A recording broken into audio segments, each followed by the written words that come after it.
gente, na nossa última aula, que foi semana passada, porque na aula de terça eu só fiz a revisão. Então, eu resolvi com vocês em sala o exercício 1 do módulo 41, né? Lembra desse exercício aqui, ó? Da frente 121, tá? Ó. Vou finalizar 121 e começar 122 hoje. Opa, 121.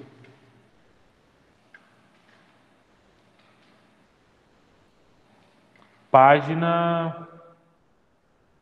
Eu confundo com a página. 355, tá? Apostila 7.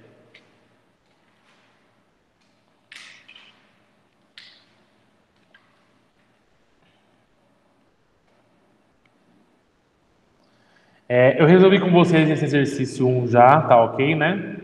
Vou fazer o 2 e o 3, tá? Com vocês hoje. E depois eu começo já o conteúdo da frente 122, combinado? O áudio tá ok para vocês de casa? Ixi, Maria. Tranquilo, professor. Então, bora lá. Então, bora. Alguém tentou fazer e conseguiu fazer os exercícios 2? Fazer eu fiz, eu sou professor. Qual que deu o resultado? 0,8 velocidade de A. E de B? 4. Eu tentei, mas deu errado. Não, o importante é tentar. Eu fiz um raciocínio. Aí vocês tiram as dúvidas hoje, tá? Vamos lá então, pessoal. Dois corpos, A e B, possuem massa de A 10 kg e massa de B 8 kg, e movem-se em sentidos opostos, com velocidades de módulo 4, a velocidade de A 4 metros por segundo e velocidade de B 2 metros por segundo. Em dado instante, eles sofrem uma colisão unidimensional, parcialmente elástica, com coeficiente de restituição 0,8. Calcule o módulo das velocidades dos corpos após a colisão. Então ele quer saber o quê? Ele quer saber a velocidade de A e a velocidade de B depois da colisão. E ele me deu que o coeficiente de restituição é 0,8. Lembrando que quando o coeficiente de restituição é igual a 1, qual tipo de colisão mesmo que acontece quando ele vale 1? Lembra? Alguém de casa lembra? Quando o coeficiente de restituição vale 1, eu tenho uma colisão elástica. Quando ele varia de 0 e 1, né? Quando ele tem essa variação, tem uma colisão parcialmente elástica, quando ele bate e volta um pouco. E quando o meu coeficiente de restituição é igual a 0, quer dizer o quê? Que ele bateu e ficou, ele não voltou nada. É uma colisão inelástica, tá? Então aqui ele já disse que é uma colisão parcialmente elástica, por isso que o coeficiente vale 0,8.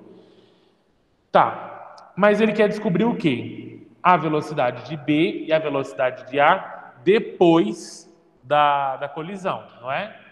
Eu sei, nós já descobrimos que quando eu tenho colisões, né, quando eu trabalho com colisões, eu tenho o quê? A conservação da quantidade de movimento, né? Isso quer dizer o quê? A quantidade de movimento antes vai ser igual à quantidade de movimento depois. Porque em todas as colisões, essa lei sempre é válida, tá? Então, o que ele fez aqui, ó? Vamos lá. Se eu for fazer... começando já direto do princípio da quantidade de movimento antes é igual à quantidade de movimento depois, o que acontece? Eu tenho a massa de A? Eu tenho, né? Que vale 10, se eu não me engano. Eu tenho a massa de B? Eu tenho, que vale 8. Eu tenho a velocidade de A? Tenho, que vale 4. Tenho a velocidade de B? Tenho, que vale 2. Mas eu tenho a velocidade de A depois, a velocidade de B depois? Eu não tenho. Daí eu vou ter uma equação com duas incógnitas. E eu não vou conseguir resolver. Tá? Por isso que eu não posso ir direto. Bom dia, queridos. Tudo bem? Por isso que eu não posso começar direto daqui. Tá? Como ele me deu o coeficiente de restituição, o que eu vou fazer? O coeficiente de restituição é igual a VB' menos VA' dividido por VA menos VB. Eu também vou ter as duas incógnitas, né? Mas eu vou conseguir chegar numa equação para aplicar naquela da conservação da quantidade de movimento, tá? Então, por isso eu vou partir daqui, ó. O coeficiente de restituição vale 0,8, tá? Ó, ele só substituiu. O VB' menos a VA' eu não tenho valor, porque é o que eu quero descobrir, tanto a velocidade de B quanto a velocidade de A depois, tá? A velocidade de A vale 4, que ele me deu aqui no enunciado, ó. A velocidade de A antes da colisão é 4 metros por segundo, menos da fórmula, menos 2. Aí eu te pergunto, por que ele colocou esse menos 2 aqui, sendo que a velocidade de B é depois? Foi aí que eu errei. Oi? Ah, sei, tá? Ah, tá. Desculpa, não tinha visto. Carol. Isso, o Breno falou que é o sentido oposto. Por quê? Aqui no enunciado ele disse, né, ó. Esses dois corpos, eles viajam em sentidos opostos. Então, se eu considerei que o 4, a velocidade de A, 4 é positivo, então se ele está em sentido oposto, quer dizer que o B está vindo para cá, não tá, ó? Velocidade em B, então vai ser o quê? Menos 2, porque eu considerei para a direita positivo, tá? Então, por isso que está esse menos 2 aqui, ó. Ai, gente. Essa caneta tem hora que me irrita, ela começa a aparecer uns riscos assim, ó. Muito doido. Enfim, então por isso ficou menos 2, porque se o 4 é positivo, quer dizer que para a direita é positivo, para a esquerda vai ser negativo. Então vai ser menos 2 a velocidade de B, tá? Então menos com menos vai dar mais, né? Aí você vai multiplicar cruzado aqui, ó. Vai ficar como? Só continuando aqui. Menos com menos, mais. 4 mais 2, 6, né? Então 6 vezes 0,8 é igual a VB' menos VA'. Então vai ficar como? VB' menos VA' igual a 4,8, que foi o que ele colocou aqui, ó. Tá? Porque 6 vezes 0,8 vai dar 4,8. O que ele fez? Ele isolou o VB' e deixou em função de VA'. Por quê? Quando eu for jogar na outra fórmula, eu vou ter que trabalhar só com uma incógnita daí, que vai ser o meu valor de VA', né? Eu vou ter de incógnita da velocidade depois. A hora que eu descobri o VA', aí eu descubro o VB', tá? Então eu deixei em função, porque eu consigo resolver a equação agora. É aquele mesmo, como a gente fazia lá nas leis de Kirchhoff, lembra? Que você tinha que montar lá I igual a I mais I1 mais I2 é igual a I3, uma coisa assim. Então, a partir do mesmo princípio, tá? Então, vamos lá. Aí, o que ele fez? Como eu tenho uma colisão, a quantidade de movimento antes é igual à quantidade de movimento depois. Então, a quantidade de movimento antes é como? Massa de A vezes velocidade de A mais massa de B vezes velocidade de B é igual a massa de A vezes velocidade de A depois mais a massa de B vezes velocidade de B depois. A massa de A vale 10, a velocidade antes de A vale 4, a massa de B vale 8, a velocidade de B eu falei que é menos 2, né? Porque tem sentido oposto que eu expliquei aqui, ó.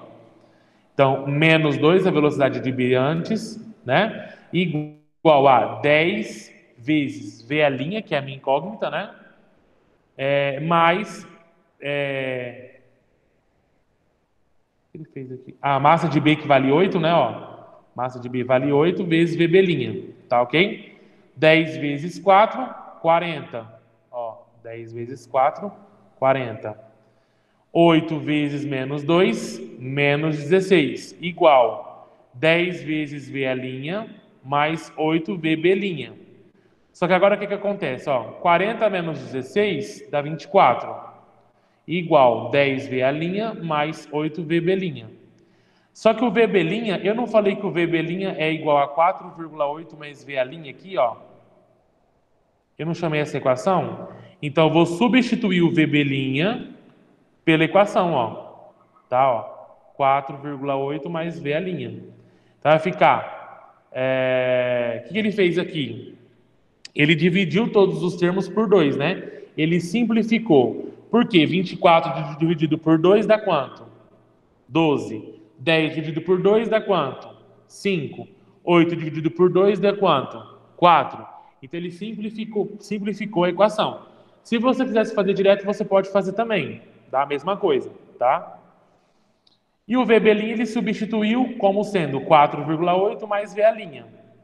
O que ele faz aqui agora? Ele faz a distributiva, certo? Ó, 4 vezes 4,8, depois 4 vezes V'.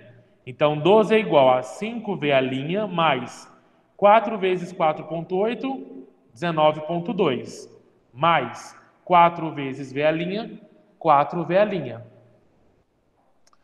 Então, ele pegou e somou, né? Ó, eu tenho 4V' mais 5V'.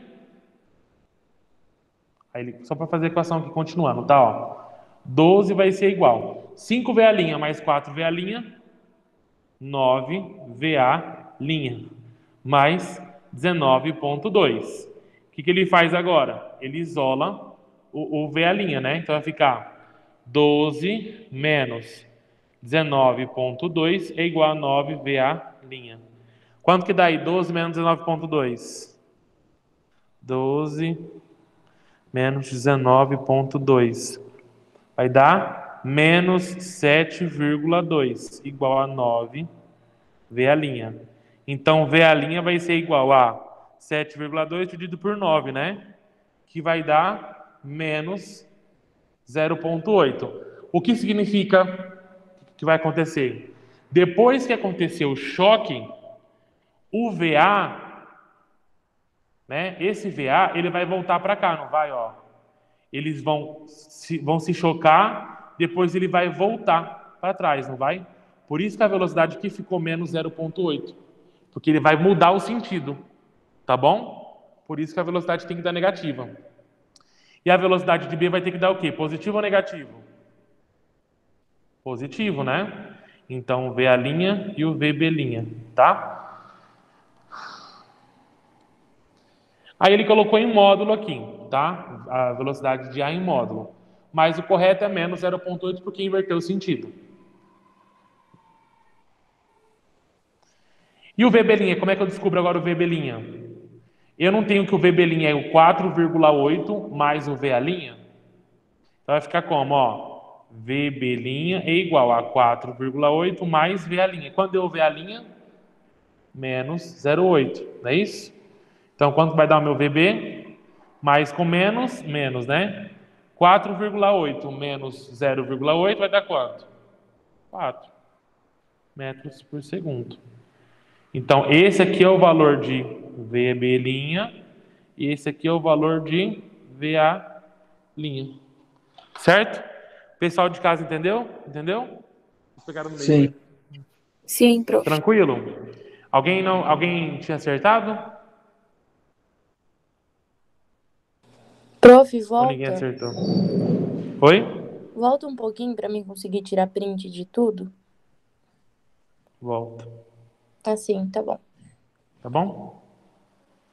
Então vai, tira os prints aí. Obrigada. Por nada. Pessoal, resolvendo a conta, vocês estão conseguindo acompanhar a conta que eu vou falando? Porque às vezes aqui na apostila eles fazem o cálculo direto. Então, às vezes eu puxo uma setinha e faço passo a passo para chegar no valor. Tá dando para acompanhar, beleza, né? Tá. Então tá bom. Se não falar depois, não entendi nada do que ele falou. Aí ninguém me fala. Tem que me falar. Eu não acho ruim quando ele recebe críticas. Vamos lá. 3. Sobre uma pista Prof. retilínea, lisa, horizontal. Oi? Aceita o Eduardo. Ah, tá. Gente, vai me avisando porque não tá pedindo para vir. Agora apareceu. Vocês me avisam, tá? Porque eu não vejo quem tá pedindo para entrar enquanto eu tô explicando aqui. Eu tô com a tela do exercício aberta. Sobre uma pista retilínea, lisa e horizontal, 2 móveis A e B de massas MA 100 kg e MB 60 kg são lançados em sentidos opostos, indo colidir frontalmente. O gráfico 1, que é esse aqui, ó, mostra as posições que A e B ocupam sobre a pista até colidirem no instante t igual a 4 segundos. O gráfico 2 mostra as posições ocupadas pelo móvel A após a colisão e 5 possíveis percursos para o móvel B. Pergunta: Gosto. o percurso correto é o... Tá. Vamos entender aqui então os gráficos. Vamos analisar o exercício com os gráficos. Tem dois carros. Eles estão indo colidir, ele falou aqui, frontalmente, ó. Então tá indo em sentidos opostos. O que acontece antes da colisão? Esse gráfico 1 aqui, ó, mostra o momento antes da colisão. Nesse instante aqui, quando der 4 segundos, ó, é quando eles vão colidir. E esse gráfico 2 aqui mostra os dados depois da colisão.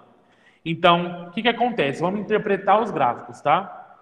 Essa primeira reta aqui, ó, do móvel B, o que isso significa? Que a velocidade dele está, ó, o móvel B e o móvel A. Eles estão indo colidir, eles vão se chocar aqui no instante 4 segundos, eles vão bater, ó. No entanto que os gráficos vão bater, quer dizer o quê? Que a velocidade deles vai ser igual no instante, né? Porque eles vão colidir. Então, isso quer dizer o quê? O gráfico da velocidade de B não é um gráfico decrescente? Então, quer dizer que a velocidade dele é negativa. E a velocidade de A é positiva, tá? Então, vamos desenhar aqui, ó, o VA e o VB. Onde o V é negativo, ó, porque o gráfico está decrescendo, tá? Depois da colisão, o que acontece? Ó, aqui nesse segundo gráfico, ó, o gráfico começa no instante 4 segundos, ou seja, depois da colisão. Porque quando der 4 segundos eles vão bater, depois dos 4 segundos eles vão voltar ou não vai voltar se for uma colisão inelástica, né? O que acontece? Olha aqui onde está o gráfico de A, ó. Essa linha aqui, ó. O que acontece com o VA, então? VA passa a ser negativo depois da colisão, porque ele vai voltar o gráfico decrescendo, ó. E o VB, o que acontece com o VB? Eu não sei ainda, né? Porque ele me deu, ó, 5 possíveis situações que acontecem com o VB, sendo que em praticamente todas a velocidade de B vai ser positiva. Mas tem esse instante aqui, ó, que o VB fica parado, né? Ó, ele não vai aumentar de velocidade, então quer dizer que ele está parado ali com aquela velocidade constante, tá? Enfim, eu tenho 5 possíveis situações para um gráfico de VB. Ele quer saber qual que é o gráfico correto de VB, tá? Como que vai ser o gráfico do B depois da colisão? Então vamos lá. Como nós sabemos que as colisões são um sistema isolado, então eu tenho a conservação da quantidade de movimento, ou seja, a quantidade de movimento inicial, ó, inicial, é Prof, igual à aceita o quantidade de Zenini? movimento final. Obrigado. Não está pedindo. Agora apareceu. Está dando algum lag. Então, a quantidade de movimento inicial é igual à quantidade de movimento final. Dica: toda vez que for fazer exercício de colisão, vai começar da quantidade de movimento, tá? Vai partir disso aqui. Quantidade de movimento inicial é igual à quantidade de movimento final. Ou a quantidade de movimento antes é igual à quantidade de movimento depois, tá? Então, como é que fica? Quantidade de movimento inicial é a massa de A vezes a velocidade inicial de A, mais massa de B vezes velocidade inicial de B, igual massa de A vezes velocidade de A final, mais massa de B vezes velocidade final de B. Qual que é a massa de A? 100 quilos, né? Qual que é a velocidade de A, de acordo com os gráficos? Vamos ver se vocês vão lembrar.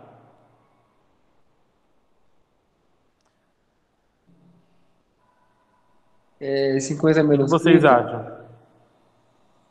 Oi? É 50 menos 30? Vamos ver. Isso. Por que é 20 positivo? Porque, ó, o que ele fez aqui, ó? a variação da velocidade, né, ó, 50 menos 30, quanto que variou aqui, ó, tá? Dividido pelo quê? Pelo tempo total. Então, 50 menos 30, 20, dividido por 4. 4 é o tempo final. Na verdade, aqui, ó, aqui tá errado, agora que eu tô vendo, ó. Tá vendo que tá a velocidade por metro, ó? Ó, tá errado, não tá? Isso aqui é o espaço, tá, pessoal? O exercício errou, ó. Aqui tá certo, tá vendo? Foi um erro gráfico aqui. Por quê? Porque aqui nesse eixo horizontal, na vertical, ele está mostrando o deslocamento que esse carro teve, não a velocidade. Estava errado. Tá? Desculpa. Então aqui, ó, desculpa não, foi erro dele, não foi erro meu. Mas estamos desculpando pela apostila. Então o que acontece? A velocidade não é a variação de espaço dividido pela variação do tempo? Então, qual foi a variação de espaço que esse objeto A teve? Ele variou de 50 para 30, né? Ó, de 30 para 50, na verdade, né? Então, qual foi o deslocamento que ele teve? Foi esse trecho aqui, ó, 50 menos 30. E qual foi o tempo que ele demorou para colidir? 4 segundos. Por isso ele fez 50 menos 30, que foi o deslocamento, e dividiu por 4, que foi o tempo, tá? Mais massa de B, 60. Vezes velocidade de B, quanto que é a velocidade de B? Mesma coisa, né? Ó, 50 menos 90, tá? Por que 50 menos 90? Porque não vai ser negativa a velocidade? Que o gráfico está decrescendo? Então, 50 menos 90 vai dar quanto? Menos 40, não é? Então, ó, 50 menos 90, que é o deslocamento, meu ΔS, dividido pelo tempo, que é 4 segundos. Igual massa de A, não tem massa de A antes e depois, né? Massa sempre é a mesma. Massa de A, 100 quilos, vezes. Qual que é a velocidade de A depois da colisão? A depois eu tenho através desse gráfico, não é? Ó. Qual foi o deslocamento que ele teve? Aqui, ó, até eu coloquei em vermelho. Qual foi o deslocamento que ele teve aqui? 5, né? Ó. Ele parou no 45, bem no meio, né? Então, 50 menos... desculpa. 45 menos 50, porque o gráfico está decrescendo também, não está? Ó. Então, a velocidade é negativa. Então, vai ficar como? 45 menos 50, dividido. Presta muito cuidado que isso aqui que faz errar, ó. Qual foi o tempo que ele demorou depois da colisão? 5 segundos. Por quê? Olha aqui no gráfico, ó. Ele variou de 4 para 9. Tá? Mudou a variação do gráfico, ó. Isso aqui foi antes, isso aqui foi depois. Então, no instante 4 foi o momento da colisão. Qual foi o instante depois da colisão? Qual foi o tempo depois da colisão? Variou de 4 para 9, que teve uma variação de 5 segundos. Então, por isso que ele fez 9 menos 4, que vai dar 5, né? Cuidado na hora de fazer a leitura dos gráficos. Mais a massa de B, que é 60, vezes a velocidade de B depois. Por quê? Se eu descobrir o valor da velocidade, eu consigo saber qual vai ser a reta que vai ser a correta, que o que ele quer está me perguntando, né? Então, resolvendo a conta, ele já fez direto aqui, tá? Ó. Então, vai ficar tudo isso aqui, ó, deu 500, menos isso aqui deu 600, igual isso aqui deu menos 100, mais 60 vezes VB. Ele equacionou, né? Ele pegou 500 menos 600, menos 100. Tá aqui, ó. Igual a menos 100 mais 60 VB. Ele passou o menos para lá, vai ficar como? Vai ficar menos 100 mais 100 igual a 60 vezes VB. Menos 100 com mais 100 vai dar quanto? Zero, né? Vai ficar 60 VB igual a zero. VB igual a zero dividido por 60. Quanto dá o VB? 0 metros por segundo. Mas peraí, como assim? A velocidade de B vai ser zero? Então, olhando o gráfico, qual vocês acham que é o gráfico correto para B? B1, B2, B3, B4 ou B5? B1. B1, né? Por quê? Você viu que a reta está constante no espaço 50 metros? Quer dizer que a velocidade não variou. A velocidade estava igual a zero. Em todo instante, ele parou no mesmo lugar. Ele não variou, não teve um deslocamento. Então, por isso que é o B1, tá? Porque a velocidade do carro é zero. Então, quer dizer que depois da batida, o carro VB ficou parado. Então, é como se eles tivessem colidido frontalmente, o B ficou parado e só o A voltou um pouquinho, tá? Certo, pessoal? Alternativa C. Tranquilo, né? Tranquilo não, mas beleza. Eu entendi. Isso. Essa daí a gente pode falar que é parcialmente elástica, porque pelo menos um voltou um pouco, tá? Oi? Quem falou que não entendeu aí? Eu falei que eu entendi, professor. Ó, o Breno perguntou. Você não entendeu? Qual parte você não Entendi. entendeu? Por que é o B1? Ah, entendeu. O Breno perguntou aqui qual tipo de, se a gente fosse classificar, se é uma colisão elástica, parcialmente elástica ou inelástica, qual tipo de colisão seria? Eu disse para ele que é parcialmente elástica. Por quê? Se fosse uma colisão elástica, os dois teriam voltado para o mesmo lugar. Se fosse uma colisão inelástica, os dois teriam ficado parados. Como teve uma variação da velocidade de A, então quer dizer que o A variou um pouco na hora da voltar, né? Então ele bateu e o A voltou um pouco, o B ficou parado no mesmo lugar. Então, pelo fato do A ter voltado pelo menos um pouco, então é uma colisão parcialmente elástica, porque pelo menos o A vai ter uma velocidade, tá? Então é uma colisão parcialmente elástica, se a gente fosse classificar. Certo? Certo. Ai, que preguiça. Então, bora lá. Deixa eu ver. Agora a gente vai fazer, pessoal, a frente 122 de eletromagnetismo. Tá? Encerramos a frente 121, vamos começar a 22. Eu vou explicar todo o conteúdo, se não der tempo eu dou uma... Deixa vocês fazendo esses exercícios em casa, tentarem fazer. Prof, Se der tempo eu você já faço na fez um sala, se não módulo... der a gente faz em casa. Depois eu corrijo. Então, frente 122, tá? Prof. Eletromagnetismo, parte 3. Oi? Você já fez um módulo de colisões bidimensionais?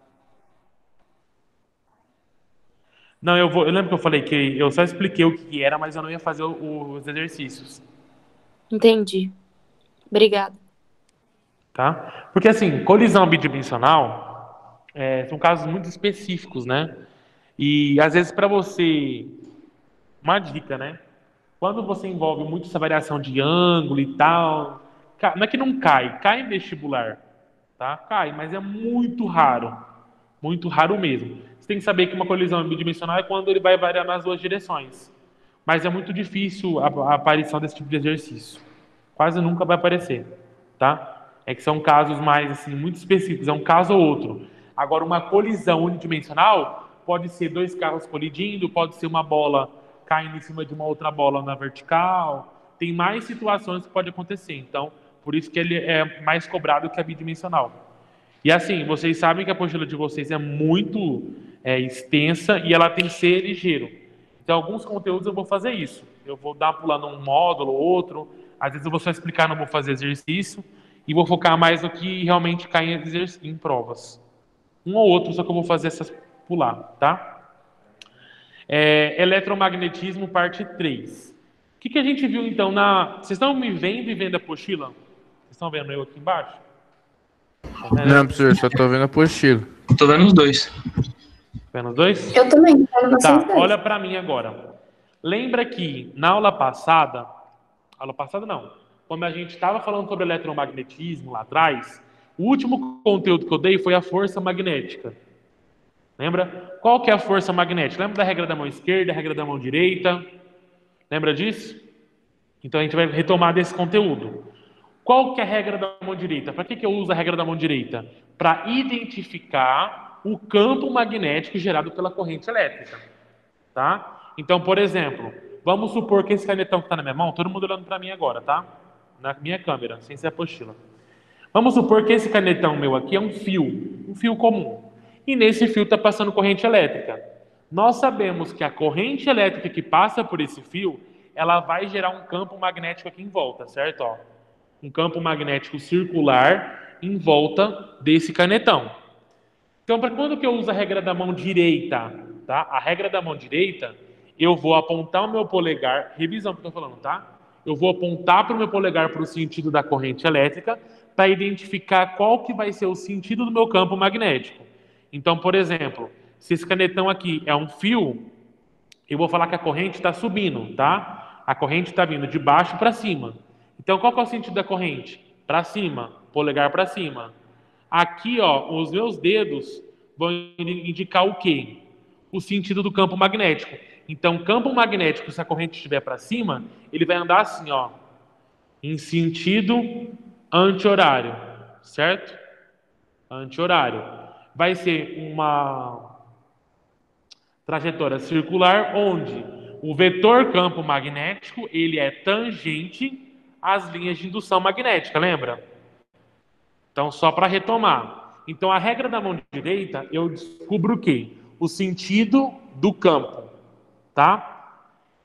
E a regra da mão esquerda? O que eu uso a regra da mão esquerda? A regra da mão esquerda eu utilizo quando eu tenho força magnética, que é o que eu vou explicar aqui hoje. Como que funciona a força magnética? Lembra lá da arminha? Da regra da mão esquerda? Ó, o que eu tenho aqui? Sempre faz, ó. F, isso. Faça um bom vestibular. Muito bom, João Pedro, ó. Faça um bom vestibular. Então, a regra da mão esquerda, como é que funciona? Gente, vocês têm que fazer regrinha na hora da prova. Se você não fizer a mãozinha, vocês vão errar. Ó, faça um bom vestibular. Tá? Faça um bom vestibular. Tá? FBV. Você vai fazer a arminha nesse sentido aqui, ó. Onde a força ela é perpendicular ao campo magnético e a força também vai ser perpendicular à velocidade. Tá? Essa daqui é a regrinha da mão esquerda. A regra da mão esquerda é a regrinha da arminha. Lembra da arminha, tá? Vai montar uma arminha na mão. Quando que vai surgir a força magnética? Se eu tiver uma região de campo magnético, vamos supor que a nossa sala de aula aqui é um campo magnético. E é como se eu jogasse uma partícula, um elétron, dentro de uma região que já tem um campo magnético. Se eu colocar um elétron ou um próton numa região que tem campo, vai surgir uma força magnética que vai atuar sobre esse elétron, sobre esse próton, tá? Então, por exemplo, ó, cadê minha caneta? Olha para a apostila agora, para a lousa aqui. Então, por exemplo, ó, se eu tenho um campo elétrico uniforme, o que acontece? Vamos supor que eu tenho aqui dois fios, né, ó, e aqui tem um campo elétrico, né, passando corrente elétrica aqui, ó, uma corrente para cá, uma corrente para cá. O que acontece? Essa região aqui no meio vai ser uma região de campo magnético. Se eu colocar aqui dentro uma partícula que é um elétron, né, uma partícula negativa, eu vou ter aqui o campo magnético, ela vai ter uma certa velocidade e vai surgir uma força magnética, tá? A força magnética ela só vai existir quando eu tiver uma partícula, que pode ser um elétron ou um próton, numa região de campo magnético. Daí vai surgir a força, tá? Então vocês têm que ter esse conhecimento. Se eu tenho só um fio e esse fio está passando corrente, eu só vou ter o campo. Só vai existir força se eu colocar um elétron ou um próton no meio dessa região de campo magnético, tá? Então isso que eu expliquei agora foi meio que uma revisão do que a gente já viu lá atrás, tá? Se alguém não lembra, vamos ter que voltar aí um pouquinho no tempo, tá? Por quê? Porque agora eu vou analisar como que essas cargas vão se movimentar em uma região de campo magnético, tá?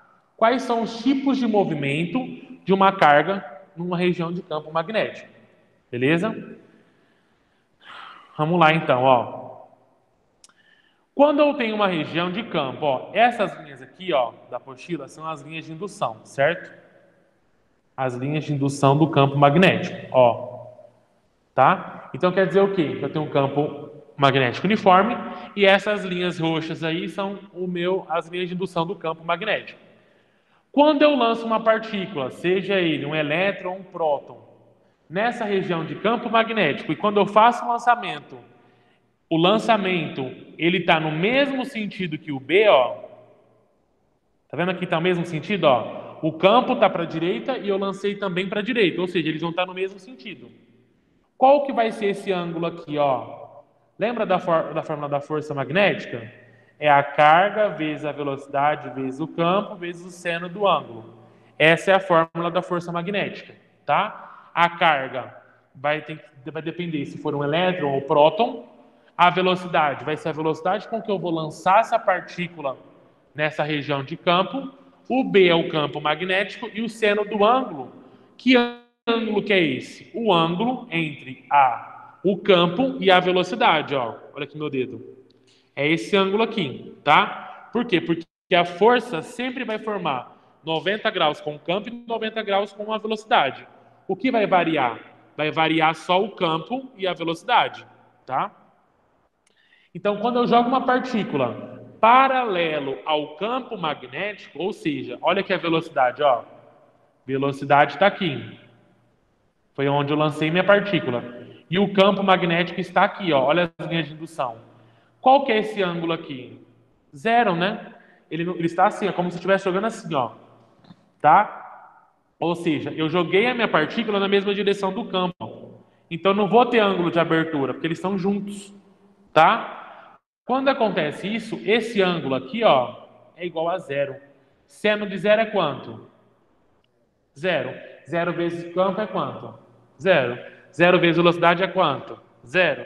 Zero vezes a carga é quanto? Zero. Ou seja, quando eu lanço a partícula paralela ao campo, eu não vou ter força magnética. Ela vai ser zero, ela vai ser nula. Tá? Então, se eu jogar uma partícula na mesma direção que está o meu campo magnético, no mesmo sentido, eu não vou ter força, tá? Por quê? Porque eu não vou ter um ângulo de abertura entre o campo e a velocidade.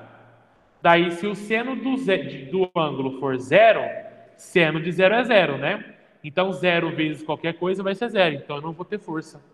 Então, se eu lançar ela paralelo, a força magnética vai ser zero. Ou seja, não vou ter campo magnético, tá? Certo? Pessoal de casa? Certo. Então tá. Ixi, mexi aqui na coisa. Tá, então a primeira situação é quando você lança essa carga no mesmo sentido do campo, ou seja, está paralelo ao campo magnético. A segunda situação é quando você lança a partícula perpendicular ao campo, tá? O chato de você estudar eletromagnetismo é que você tem que criar na sua cabeça um 3D muito louco aí, tá? Como que você cria o 3D muito louco? Você tem que associar a regra da mão esquerda com o que ele está pedindo no exercício. Por isso que ele é um pouco difícil de entender. Você tem que tentar imaginar o que está acontecendo. Então, quando você lança perpendicular às linhas de indução. Nesse caso aqui, como é que eu sei que ele foi lançado perpendicular às linhas de indução? Porque ele representou o plano, ó. O que significa isso daqui? Essas bolinhas aqui, ó. Ó, pessoal, eu preciso eu vou pedir para, se vocês estiverem no computador, melhor. Por quê? Porque vocês conseguem ver o que a minha pessoinha aqui e a apostila. Que eu vou precisar ter essa associação aqui, tá? Senão não vai dar para entender. Essa bolinha, o que ela significa? Eu tenho duas notações também para campo, né? Eu tenho essa aqui, ó, e eu tenho essa aqui. O que quer dizer isso aqui mesmo? Tá entrando e tá saindo. Isso. Uma tá saindo e outra tá entrando, né? O xizinho é quando o campo tá entrando no plano. E a bolinha no meio é quando ele tá saindo do plano. Então é como esse campo magnético aqui, ó, é como se ele estivesse vindo na minha direção. Ele tá saindo da tela para mim, tá? E olha onde ela foi lançada a partícula. Perpendicular, não é, ó? Porque é como se ela estivesse saindo da tela. Se ela tá saindo aqui, ó, quer dizer que a velocidade está para a direita. Tá vendo ali, ó? Então ela está perpendicular com o campo, tá? Então vamos para o intervalo que bateu o sinal. Depois eu volto e continuo explicando isso aqui, tá? Quando o movimento é perpendicular ao campo, beleza? Beleza.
Não. Aí. Agora tá ouvindo. Tá ouvindo? Sim, Acho que pronto. deu. Sinal bateu, querida. Gente, vamos lá então. Ó, a Eduarda vai ser minha cameraman, que eu vou ter que ensinar na lousa agora, tá? Eduarda, você vai me filmar. Pessoal, vocês estão me vendo aqui agora pela outra câmera? Sim. Tá, deixa eu ver onde que compartilha. Onde que vira aqui a tela, Eduardo? Aqui, aqui. Aí. Você vai me filmar agora. Eu vou explicar um negócio pra vocês. Ó, presta atenção aqui em mim. Vocês estão vendo a lousa? Estão vendo a lousa aqui? Mais ou menos. Mais ou menos? É que tá bem embaçado. Tá embaçado? Acho que essa câmera maravilhosa aqui. Tá suja. Aí. Melhorou? Não dá pra ler, prof, mas dá pra ver. Não dá pra ver? Não, gente. Tipo, não dá pra ver certinho, né? Mas dá pra ver os pontinhos vermelhos aqui, ó. Senhor, a Eduarda vai derrubar seu celular. Vai. Tá bom, você vai derrubar o celular. Ó, enfim, o que eu quero mostrar pra vocês é o seguinte, ó. Esses pontinhos aqui que tem a bolinha dentro quer dizer o quê? Que o campo magnético, ele tá saindo do plano. Então, imagina que essa lousa aqui, ela fosse o plano, tá? Que eu tô analisando. Então, a bolinha, ela fala o quê? Que o campo tá vindo em direção aqui da câmera, tá vendo, ó? É como se o campo magnético estivesse saindo da lousa e vindo para cá, tá? Ele está fazendo esse movimento para cá, o campo magnético. Ou seja, o campo magnético está aqui, ó, nesse sentido. A velocidade está para cá. Quer dizer o quê? Que a velocidade foi lançada perpendicularmente com o quê? Com o campo magnético. Tá vendo aí, Breno? Então a velocidade está para cá, ó, tá? A velocidade. E o campo magnético está aqui saindo. Então, se eu for fazer a regra da mão esquerda, como é que fica? Ó, F, B, V. Então, o campo está saindo. Fica um pouco torto aqui, ó. O campo está saindo para cá. A velocidade está para cá. Para onde está a força? Para baixo, ó. O campo está para cá, a velocidade para cá, a força para baixo. Então, quando a partícula é lançada perpendicularmente com o campo, ou seja, ó, o campo forma um ângulo de 90 graus com a velocidade, ela descreve essa trajetória circular. Entenderam? Deu para ver mais ou menos? Deu sim, prof. Deu? Então, quando acontece isso... Quem? Ah, tá. Vixe.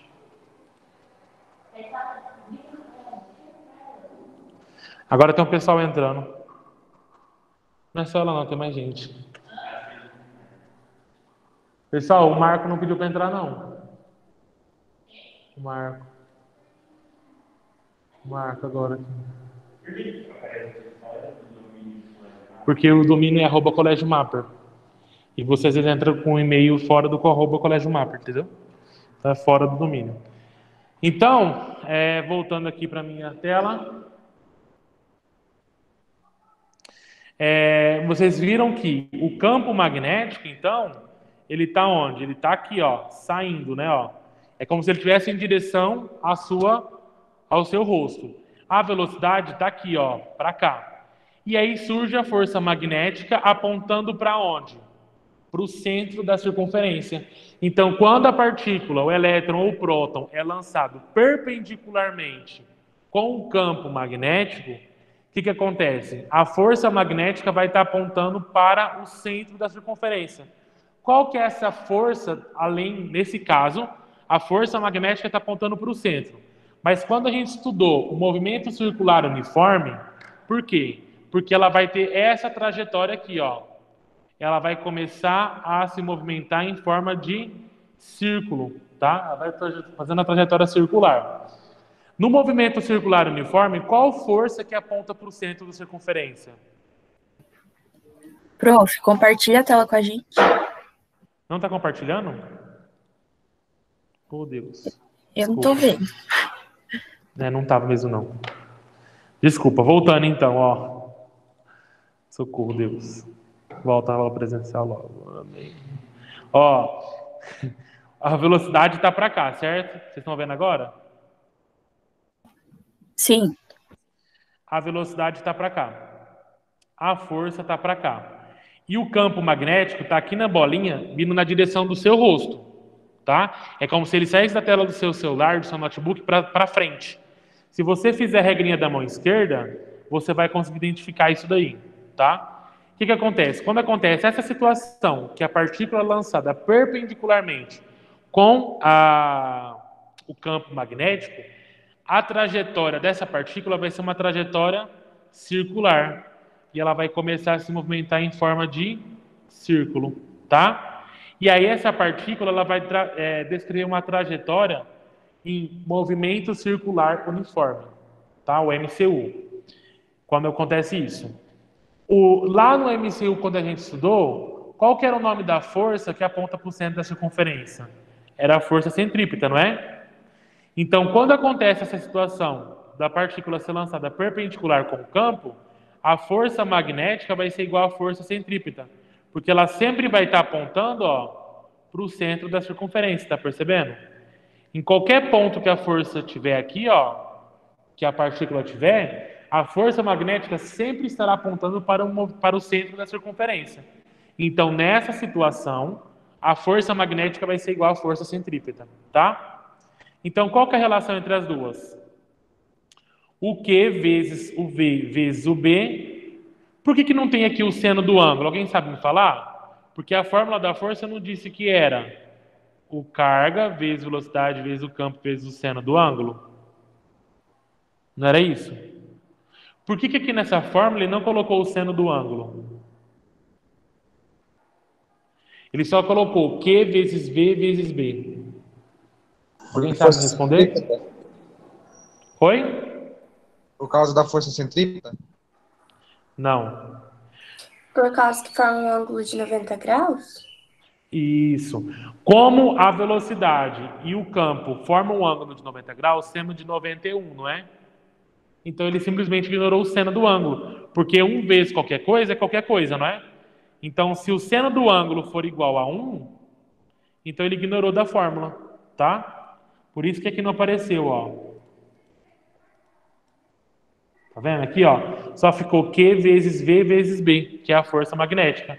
Então, a força magnética, que é essa fórmula aqui, ó, é igual à força centrípeta, que é essa fórmula, não é? Força centrípeta, massa vezes velocidade ao quadrado, dividido pelo raio.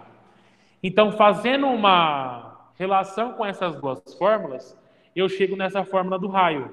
Eu consigo descobrir qual vai ser o raio da circunferência que essa partícula vai fazer quando ela for lançada perpendicular com o campo magnético, tá? E essa massa, que massa que é essa? A massa da partícula, a massa do átomo, a massa da partícula, tá? Que no caso vai ser um elétron ou um próton, ok? Você consegue também calcular o período. O que é o período mesmo? O que é o período? Frequência é o número de oscilações em determinado tempo, por tempo, né? O que é o período? Período é o T, né? O período é o tempo gasto que essa partícula vai demorar para dar uma volta completa na circunferência, tá? Então, por conta que a força magnética é igual ao campo, à força centrípeta, você consegue calcular o período com essa fórmula aqui, ó. Você consegue calcular o tempo que ela vai gastar para dar uma volta completa numa circunferência, tá? E a terceira e última situação... Nossa, vou tirar essa massa que tá suando tudo aqui. A terceira e última situação é quando a partícula ela é lançada oblíqua ao campo magnético. O que seria oblíqua? Inclinado, tá? Então, olha aqui que interessante, ó. Nós temos aqui, ó, essas linhas aqui que eu vou desenhar agora aqui em cima, ó, é as linhas de indução do campo magnético, tá vendo, ó?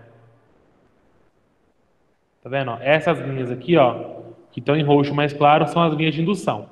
Então, quando a partícula é lançada obliquamente, olha aqui onde está o lançamento da partícula. O lançamento da partícula está relacionado com a velocidade, ó, tá aqui. Tá vendo que ele está inclinado? Ó. Então, quando a partícula for lançada com uma direção inclinado em relação ao campo, o que acontece? Vai ter uma trajetória helicoidal. Por quê? Porque a força magnética vai fazer com que essa partícula forme essa solenoide aqui, ó. Essa elipse, tá vendo, ó? E assim por diante. Por quê? Porque a partícula foi lançada inclinado em relação ao campo magnético. Olha onde está a linha. Olha onde foi feito o lançamento. Tá? Agora aqui, ó, aparece o ângulo. Por quê? Porque existe o ângulo aqui, ó. Olha o ângulo θ, tá vendo? Existe o ângulo θ aqui. Então, quando ela for lançada obliquamente, como que eu calculo essa força magnética? Q vezes V vezes B vezes seno do ângulo. Porque aí eu vou ter uma força magnética atuando. E essa força magnética vai fazer essa carga fazer esse movimento de uma elipse aí, ó. Movimento helicoidal, tá? Independente do ângulo. Desde que o ângulo não seja 90 e nem 0. Porque a gente viu que quando o ângulo é 0, eu não vou ter força magnética. Quando o ângulo for 90, eu vou ter um movimento circular uniforme. Agora, quando esse ângulo variar entre 0 e 90, eu vou ter essa forma elipsoidal aí. Tá ok? Então, para facilitar o estudo desse movimento, vamos decompor a velocidade V em duas componentes perpendiculares, Vx e Vy, que detêm direções respectivamente perpendiculares e paralelas às linhas de indução. Então, quando eu faço o lançamento, olha aqui, ficou mais claro de ver, ó. O lançamento ele foi inclinado em relação ao campo. Quando o lançamento for inclinado, para descobrir a velocidade, eu vou ter que fazer a decomposição desse vetor velocidade. Então, vou decompor a velocidade em Vx, Vy aqui, ó. E vou decompor a velocidade em Vx. Que bosta. Vx está aqui, ó. Então, esse aqui é o Vx e esse aqui é o meu Vy, tá? Então, quando a velocidade é inclinada, eu preciso decompor essas componentes no eixo x e no eixo y. Pode-se considerar o movimento helicoidal da partícula como sendo resultante da decomposição de dois movimentos. Por quê? Quando você decompõe essa velocidade, quer dizer o quê? Ele vai puxar um pouco para cima e mais para o lado. Então, qual vai ser a resultante? Vai ser a velocidade aqui no meio, né? Ó. Então, por isso que ele vai fazendo esse movimento aqui, ó. Ele vem para cá, ó, e vai fazendo elipse, ó. Tá vendo, ó? Por conta dessa velocidade ser inclinada. Então, se eu fosse continuar o movimento, ia ser sempre essa elipse, ó. Porque puxa um pouco para cima, um pouco para o lado, um pouco para cima, um pouco para o lado. E aí vai fazendo essa direção inclinada, tá? Faz a regrinha. Ó, FBV. O B tá para cá e o V tá para cá. Para onde está a força, então? Para mim, tá? Ó, o B tá para cá e o V tá para cá inclinado, ó. Ao o ângulo de inclinação dos dois. E a força tá para mim. Isso, muito bem, Breno, ó. O Breno observou aqui, ó. O Breno perguntou, tá, mas aí quando tá a velocidade foi lançado de forma oblíqua, né, inclinado, para onde está a força? Olha aqui a notação da força, ó. Quer dizer o quê? Que a força está saindo do plano. Então todo mundo faz a regrinha da mão esquerda aí. Se você fizer a regra da mão esquerda, olha para mim agora, ó. O B está para cima, a velocidade está para cá e para onde está a força? Saindo do plano, está vindo na minha direção. Por isso tem essa notação aqui, ó, com o xizinho, tá? Da força magnética. Certo? Acho que por a máscara daqui é possível. Tá. Pode-se considerar o movimento helicoidal da partícula como sendo a resultante da composição de dois movimentos. Então, quando eu decompus em Vx e Vy, qual que é a resultante? A resultante é essa velocidade aqui, tá? Na direção perpendicular às linhas de indução, temos um movimento circular uniforme, pois o Vx e o B são perpendiculares. Então, aqui, ó, quando o Vx sai, ele está perpendicular com o B, não tá? Então, ele vai puxar, vai fazer o quê? A forma circular, certo? Na direção paralela às linhas de indução, temos um movimento retilíneo uniforme, pois Vy e B são paralelos, ou seja, o Vy vai puxar a partícula para cima e o Vx vai puxar a partícula para o lado. Por isso que ele forma esse movimento helicoidal, tá? Ele só fez uma explicação de por que fica essa elipse, tá? Uma explicação mais detalhada. Mas é importante você saber que quando é lançado, existe um ângulo aí entre o campo e a velocidade, ele forma a elipse. Qualquer que seja esse ângulo, não sendo 0 e não sendo 90. Pessoal, alguém tem alguma dúvida desse conteúdo? Porque assim, nós estamos cavando um buraco. E o buraco vai ficando cada vez mais fundo. E depois, para subir na superfície, fica mais difícil. Tá? Então, se surgir alguma dúvida, pergunte agora ou cale-se para sempre. Estou brincando no cálice para sempre, mas vocês têm que estar com isso da ponta da língua. Senão não vai entender depois. Ok? Isa, fala comigo. Ok, prof. Obrigado. Isso já me satisfaz. E os outros, ó, eu tô falando da Isabela, mas eu quero que todo mundo fala. Vamos fazer uma chamada falar nisso, né? Porque ninguém tá me respondendo, tem que estar todo mundo aí nessa sala. Que eu sou desse. Vamos lá. Fazer uma chamada, que na hora que ninguém responde, que é bom fazer chamada. Que aí você pega nego no pulo. Agora é pouco, pô. Entrei assim que voltou, pô. Ah, tá. Vamos lá. Chamada, então. Antes de eu começar a explicar o próximo conteúdo. André, tá aí? Opa. Kaique? Tô aqui. Caio? Salve, professor. E aí? Caroline? Eu. Caroline. Eduardo. Vou pôr Eduardo. Eduardo Larsen. Eduardo. Dormiu. Ah, tá aí. Eduarda. Faltou. É, porque quando é online, a Eduarda some na minha cara, né? Ela só liga lá e ó, chispa. Evelyn. Aqui. Evelyn. Gabriel. Aqui, professor. Também acho. Guilherme. Calma aí. Calma aí. Tamo aí. Ah, tá. Vai, calma aí o quê? O que eu espero, cara? Calma aí. Ah, não entendi nada. Isabela tá aí, que já falou comigo hoje. Isabela. Aqui. O Buzólio Dota tá aí? Presente. Dota. Muito bom. Cadê Ixi. Oh, essa lista minha aqui que me deram, tá tudo sem ordem alfabética. Jesus amado. Buzoli tá aqui. Júlia Alessa. Tô aqui. Júlia Camila. Tô aqui. Lucas. Tô aqui. Marco. Presente. Matheus Botega. Matheus Botega. Matheus Botega. Botega faltou também, não respondeu. Não, ele tá, mas ele não responde. Coitado. Bom, Botega vai ficar com falta até ele me responder.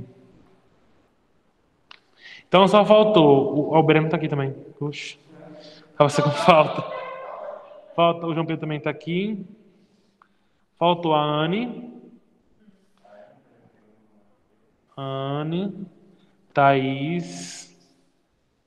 Guilherme Braganholo. O Hoffman, ele tava, mas ele saiu.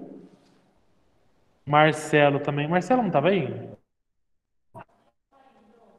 Marcelo? Ele disse que a internet dele tava caindo. O professor, a Tá, internet verdade. hoje tá horrível. Tá caindo toda hora aqui em casa. Tá, né? Imagino, em casa também tava assim.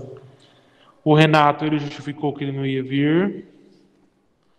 E o Brandon. E o Brandon, ele tá participando das aulas? Ele não vejo ele nas minhas aulas? É.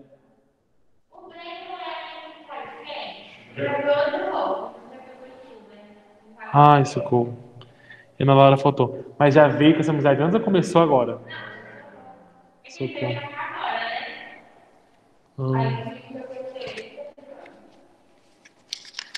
Medo dessa amizade. Tanta gente boa pra fazer amizade.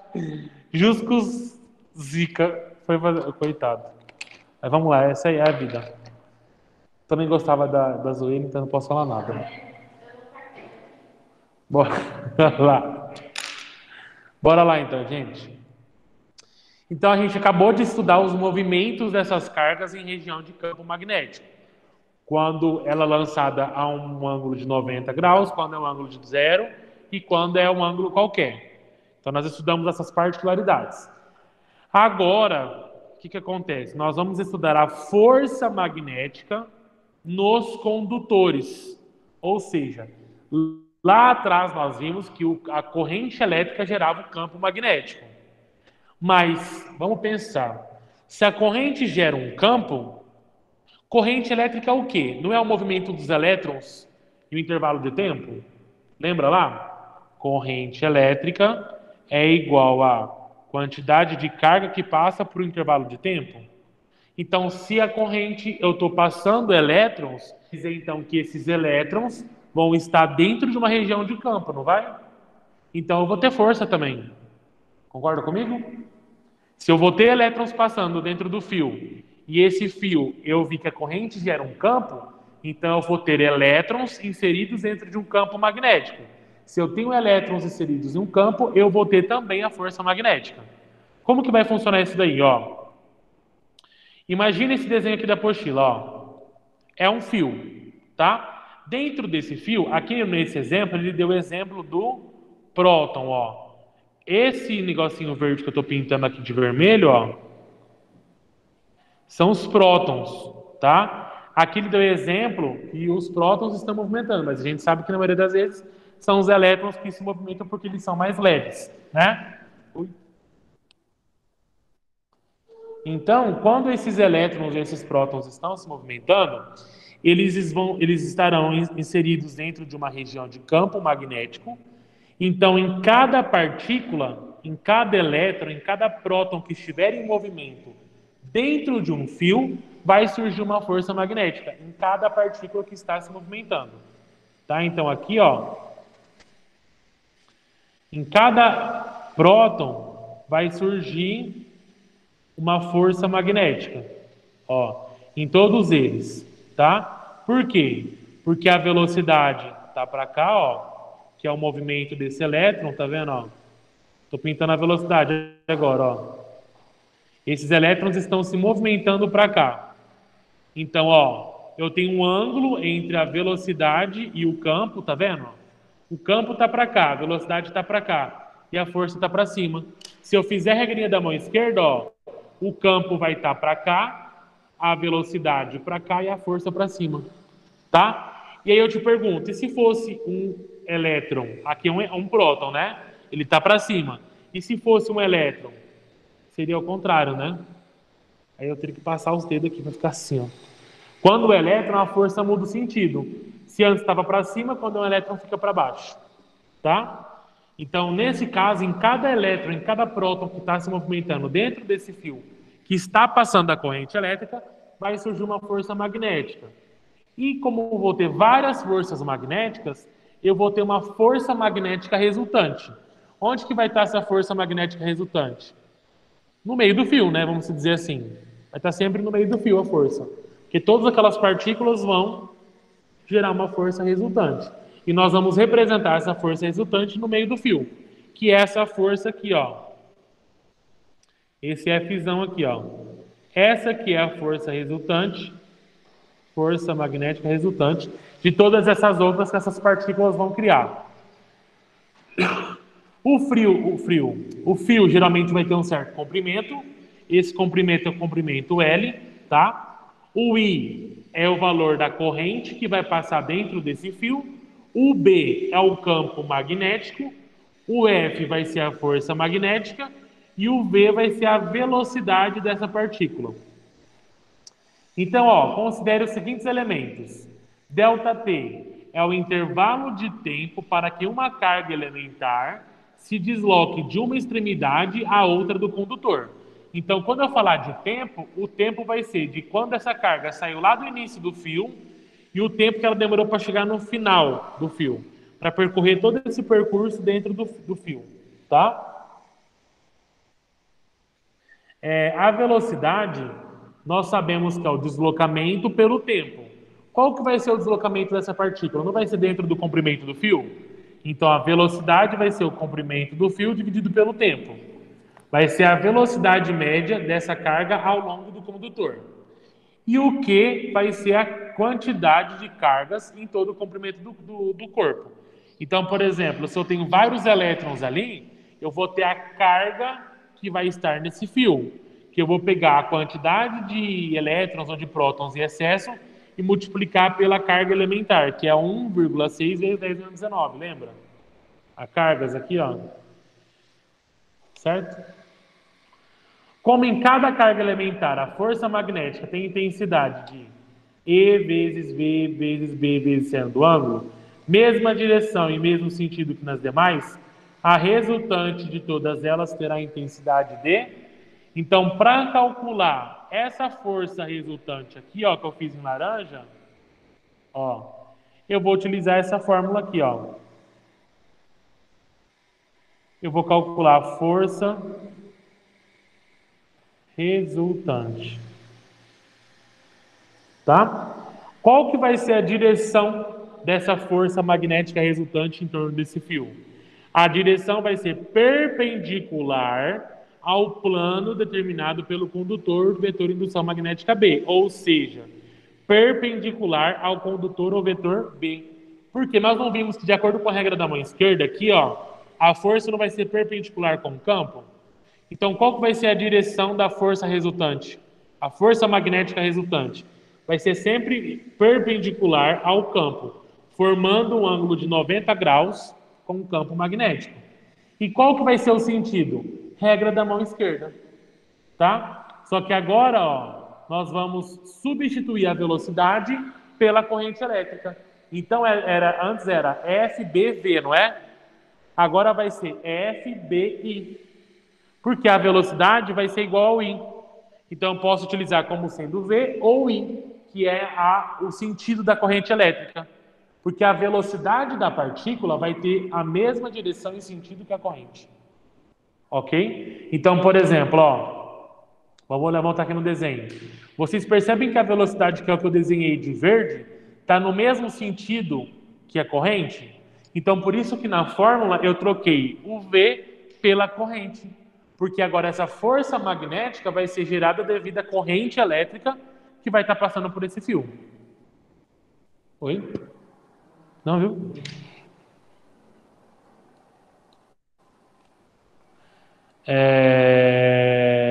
Beleza. Alguém tem alguma dúvida sobre isso?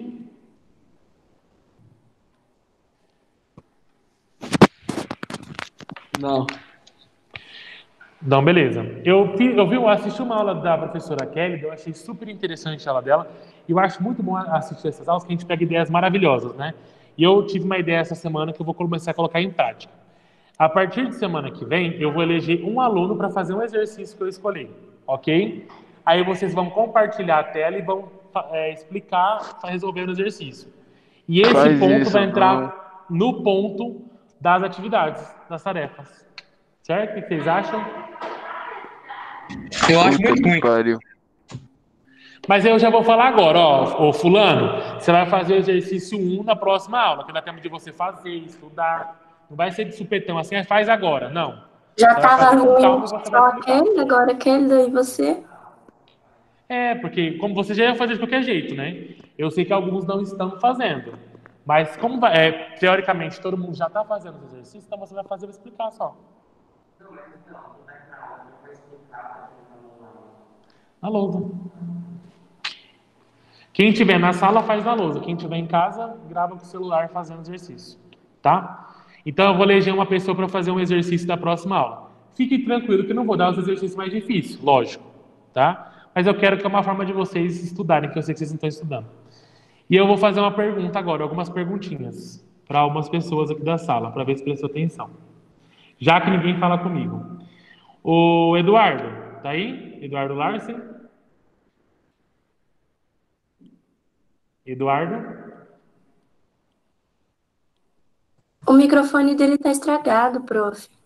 Ah, tá. Verdade. Ele só responde no chat, né? Vamos lá, Kaique. Kaique, tá me ouvindo? Tô aqui. Tá, vamos lá, Kaique. Eu sei que você é muito aplicado e você presta atenção em tudo. Aí eu vou te perguntar uma coisa. Se você não souber responder, não tem problema, tá? Só quero para saber se vocês estão prestando atenção. Ok. Nesse último conteúdo que eu falei aqui para vocês, eu falei que quando é próton ou elétron, a força magnética muda, né? Lembra que eu expliquei? Quando for o próton, nesse caso, estava para cima. Se for elétron, ele vai estar para baixo. Mas aqui na fórmula aqui, ó, ele fala seno do ângulo, tá? Que ângulo que vai ser esse, você acha? Esse ângulo aqui, ó, da força resultante magnética. Olhando esse desenho. O ângulo vai ser entre quem? Esse seno do ângulo aqui, seno de θ. Matheus, eu não faço ideia. Não faz ideia? Não. Ai, socorro. Ó, voltando à pergunta, eu falei que Antes, lá quando a gente calculava a força magnética, era carga vezes velocidade vezes o campo vezes seno do ângulo. Antes, o ângulo que eu falava era entre o campo e a velocidade. Agora, aqui nessa força magnética em condutores etilíneos, esse ângulo não é mais entre o campo e a velocidade, é entre o campo e intensidade da corrente. Porque agora, ó, eu troquei, não é mais V, é o I, ó. Tá? Antes era a velocidade, agora é a corrente.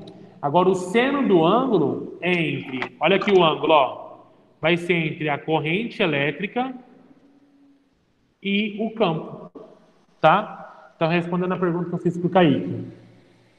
Certo? Vamos ver mais um aí, vamos ver se está prestando atenção. Júlia, Camila, tá aí? Tô. Júlia? Tô. Mandaram perguntar para você aqui na sala, tá? Aí eu vou mandar a Eduarda perguntar, professor, porque ela falou assim, ai, bem feito, não veio na aula, não vai saber responder. Então, ela quer dizer que ela sabe responder. Se eu não souber, você pede pra ela. Tá. Tá bom. Ó, quando a partícula ela tá andando aí dentro do fio, ela adquire uma certa velocidade. Essa velocidade vai estar na mesma direção e sentido que a corrente elétrica, certo? Se eu quiser calcular a velocidade dessa partícula, como que eu calculo? Pede pra Duda. Tá mandando você responder, Eduardo? Como é que eu calculo essa velocidade da partícula aqui? Alguém sabe responder, se não for a Júlia?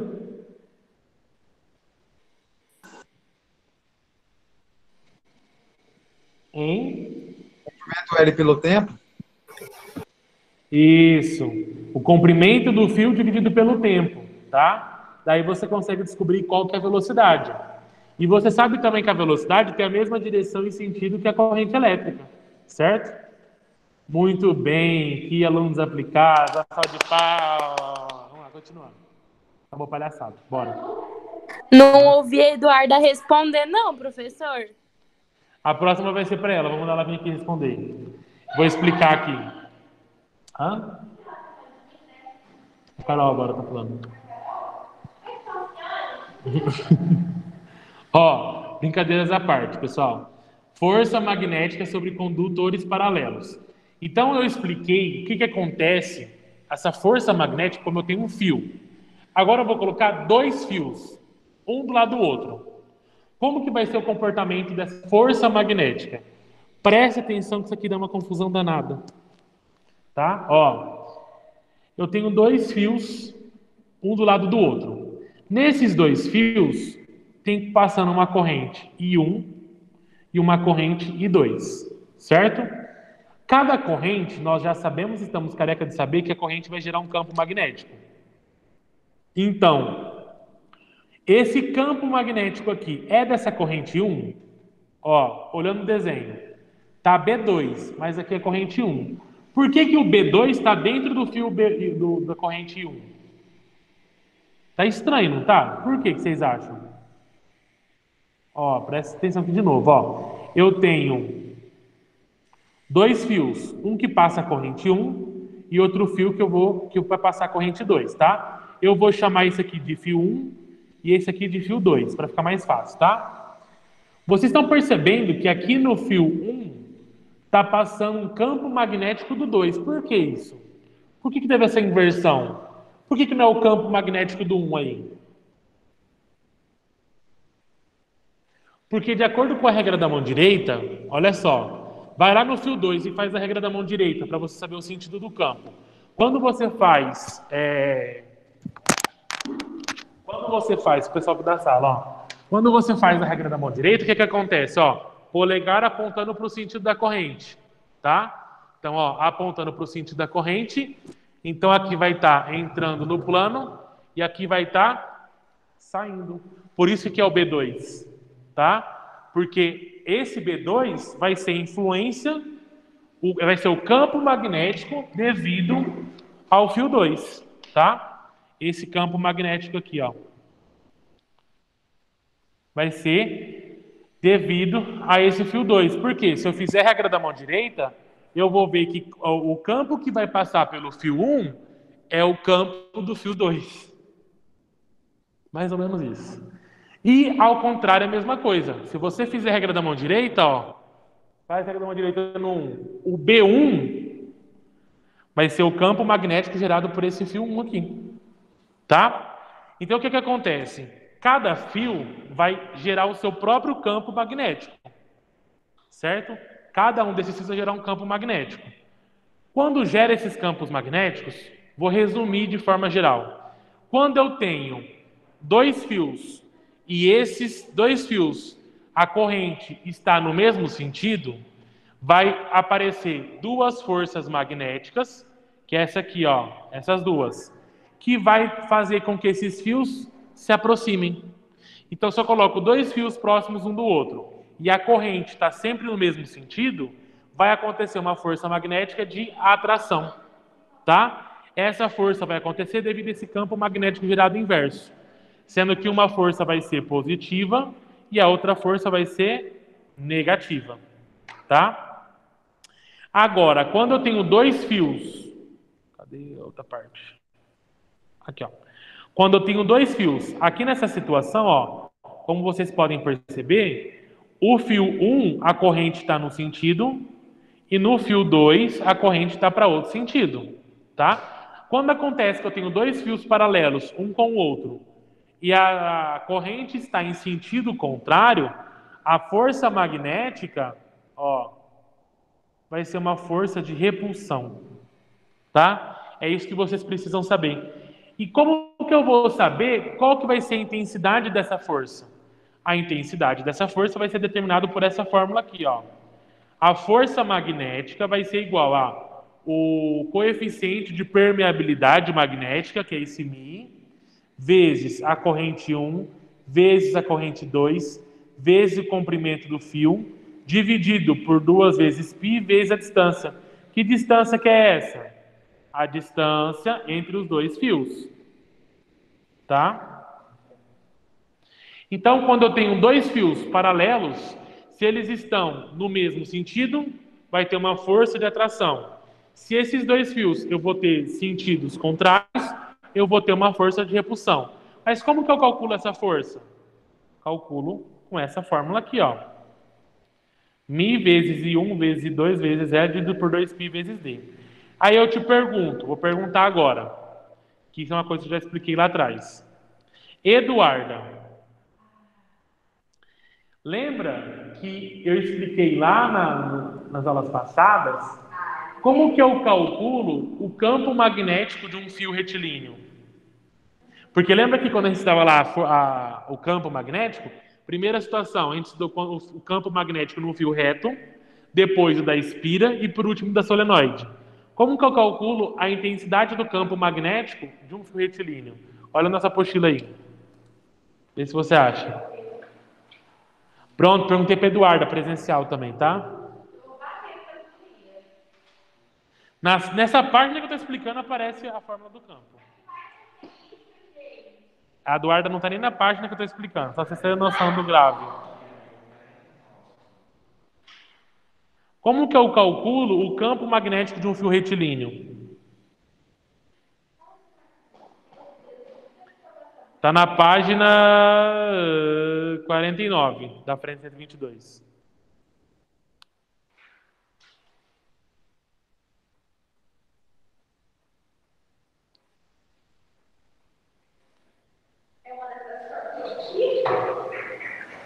Tá, mas qual a fórmula que é do campo magnético? F2 é igual. Essa aqui é a coxinha. Tem 2 fórmulas. Essa daí é a fórmula da força. Qual que é a fórmula do campo? É de cima, deu. Exatamente. Então a Eduarda acabou de descobrir, porque ela não estava nessa página, que essa fórmula aqui, ó, eu consigo calcular qual que é a intensidade do campo magnético gerado pelo fio.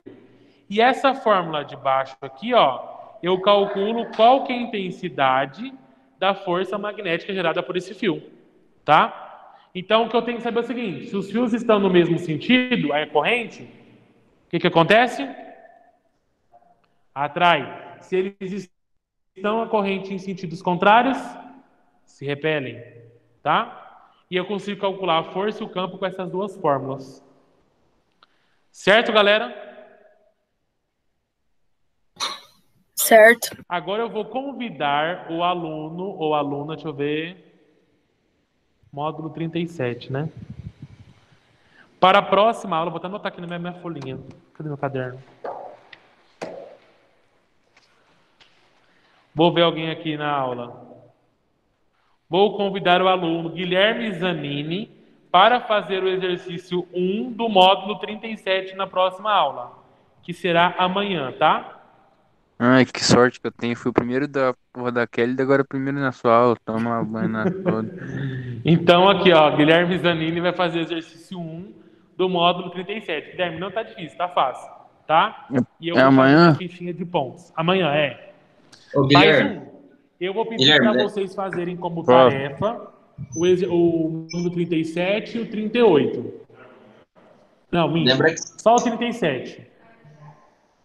Tá? Tarefa, o módulo 37, exercício 1, 2 e 3. Que tá fácil. O 38 eu faço em sala. Combinado? Guilherme, lembra que você só foi convidado, você pode não aceitar o convite. Ele que sabe, ele pode não aceitar o convite, mas aí isso vai influenciar na nota. Vai ser na nota de trabalho. Que, inclusive, eu vou falar com a Luciana agora. Vou fazer que nem a Ana Paula. Prova valendo 10. As duas Isso. provas valendo 10 cada uma. E o que é mágico valendo 10 também. E eu vou fazer a média dos 3. Não, que é mágico Porque não, aí é quem vacilo. tiver... Hã? Que é mágico é vacilo, né? Não, então, vai ter que é mágico também. E aí, essa nota aqui dos exercícios, que eu vou escolher toda a aula 1 para fazer o exercício, eu vou... Vai entrar no ponto do que é mágico. Tá? Oi? Ah. É a 1, ô professor, é a 1 do 37? Isso, Guilherme. Beleza.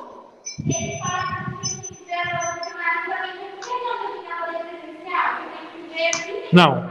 Ó, eu até ia falar sobre isso. Lá no Que Mágico, a nota do Que Mágico, eu vou filtrar só as tarefas. Eu não vou ver quem vê vídeo. Porque o vídeo vai assistir quem não veio na aula. Tá? Então, por exemplo, lá o exemplo hoje, a Ana Laura falou